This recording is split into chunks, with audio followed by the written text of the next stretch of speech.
La psychologie est-elle vraiment scientifiquement fondée? Cette question, qui peut sembler provocante, nous pousse à examiner les fondements même de cette discipline.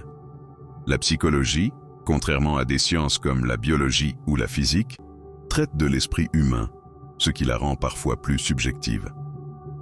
Les théories psychologiques, qu'elles soient comportementales, cognitives ou psychanalytiques, se basent sur des observations et des expériences, mais elles ne sont pas toujours quantifiables.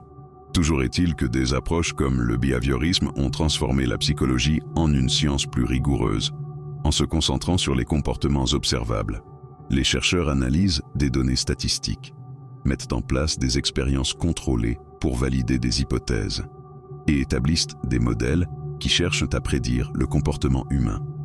Ce qui est fascinant, c'est que même les émotions, perçues comme quelque chose de profondément personnel et subjectif, peuvent être comprises à travers le prisme de la recherche psychologique. Les émotions sont étudiées par la neuropsychologie, qui explore comment notre cerveau réagit et ajuste nos pensées et nos actions. En conséquence, des traitements comme la thérapie cognitivo-comportementale se basent sur des principes empiriques, apportant des résultats tangibles à de nombreuses personnes. Pourtant, les critiques de la psychologie persistent.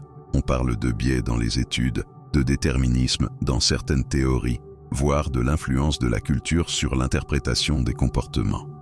Cela n'enlève rien à la valeur de la discipline, ni à l'impact qu'elle a sur la société.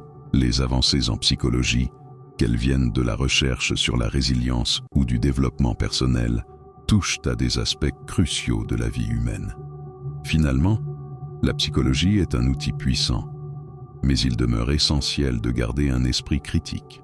Utiliser ces concepts pour mieux se comprendre et comprendre les autres, tout en étant conscient des limites et des nuances de la discipline, permet de tirer le meilleur parti des apports de la psychologie.